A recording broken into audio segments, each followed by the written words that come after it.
Oggi si torna a parlare di derivati, infatti dopo aver visto futures e forward e opzioni nei video che trovate qui in alto a destra, guardiamo un altro tipo di derivati, i credit default swap. Solitamente su questo canale rimando ad altri video per avere ben chiari alcuni concetti necessari per capire l'argomento che sto spiegando. In questo video non sarà necessario per il semplice motivo che è un qualcosa di completamente diverso da futures, forward e opzioni. Può capirlo chiunque, anche senza conoscenze pregresse. Partiamo dalla traduzione letterale del termine perché secondo me ci mette già sulla buona strada.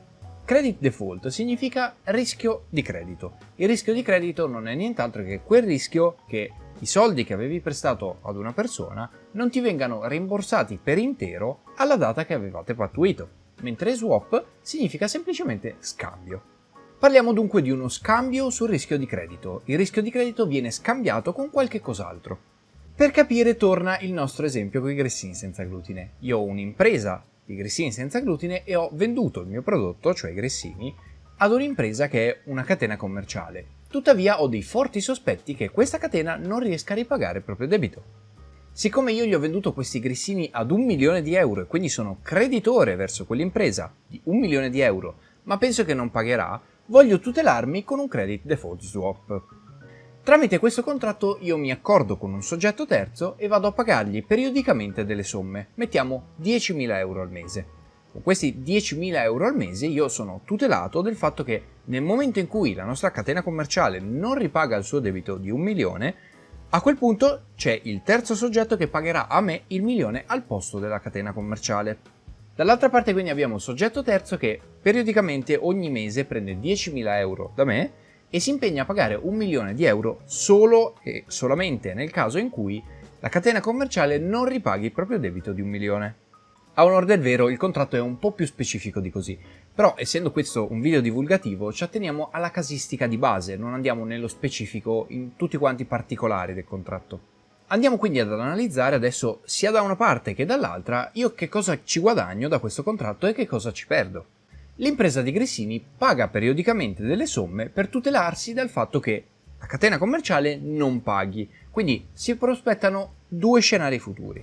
Il primo nel quale la catena commerciale paga e a quel punto mi viene in tasca 1 milione di euro, e il secondo nel quale la catena commerciale non paga e mi viene comunque in tasca 1 milione di euro perché paga il soggetto terzo. In poche parole, con un CDS, un Credit Default Swap, sto semplicemente eliminando il rischio, completamente. Sto facendo in modo che in futuro avvenga per forza una determinata cosa, cioè che mi venga rimborsato 1 milione di euro. Vi ricorda qualche cosa? Sì, il CDS è una specie di assicurazione. Quando stipulate un'assicurazione vi state semplicemente assicurando il fatto che se dovesse succedere un evento negativo avreste i soldi indietro per cercare di rimettere a posto le cose. L'assicurazione è una forma di tutela dello status quo, cioè dello stato attuale delle cose, e la stipuli semplicemente perché possono verificarsi avvenimenti avversi. Il CDS è esattamente la stessa cosa. Prima di andare a vedere i vantaggi e gli svantaggi del soggetto terzo che si assume il rischio, vi ricordo che delle assicurazioni ho già parlato nel video qui in alto a destra. Il nostro caro soggetto terzo che cosa sta facendo nella pratica? Si sta facendo pagare dei soldi per assumersi il rischio di dover sborsare 1 milione di euro nel caso in cui la catena commerciale non paghi il suo debito. Questo soggetto viene detto anche protection seller, il venditore di protezione, al contrario della nostra impresa che produce grissini, che è il protection buyer, cioè chi paga per comprare la protezione. Di solito i CDS sono dei contratti molto specifici e servono per coprire delle posizioni molto alte, e questo ci dà il via per aprire una nuova riflessione.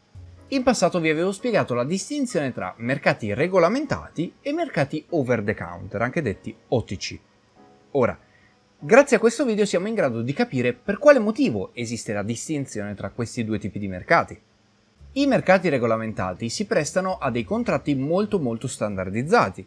Ad esempio, se sto comprando un future sul grano, saprò che la quantità di quel grano sarà tot chili. Ne esistono di diverse tipologie, ma sono contratti standard, hanno delle condizioni e delle caratteristiche molto simili tra di loro. In questo modo non possiamo avere un future con 3,25 kg di grano e un altro invece con 1,28 kg di grano, ad esempio. E questo fa in modo che questi contratti siano destinati alla libera circolazione, possano essere quindi riacquistati in un secondo momento da un altro soggetto. Capite perfettamente che più un contratto è specifico, minore è la sua rivendibilità. Se abbiamo un contratto standardizzato, invece, possiamo rivenderlo in maniera molto più agevole. Nei mercati over the counter avvengono delle negoziazioni bilaterali, che significa semplicemente che ci sono due soggetti coinvolti nel contratto, che sono solitamente il cliente e l'intermediario, e il contratto che ne viene fuori è molto specifico, con delle caratteristiche che non sono quelle normali di solito negoziate sui mercati, sono delle caratteristiche specifiche di quello specifico contratto. I credit default swap rientrano nella tipologia di contratti scambiati nei mercati over the counter, per il semplice motivo che si tratta di negoziati bilaterali, appunto, tra creditori e clienti, quindi hanno bisogno di contratti specifici sui generis.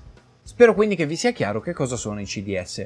Prima di passare alla citazione economica, vi chiedo come sempre di condividere questo video se vi è piaciuto e se pensate che possa essere utile a qualche vostro amico o conoscente. L'economia sa tutto di te e tu non sai nulla dell'economia. La tua banca sa tutto di te, di quanti soldi hai e di quando li spendi, ma tu non sai niente di che cosa fa la tua banca con i tuoi soldi, di dove li mette e se ce li ha ancora.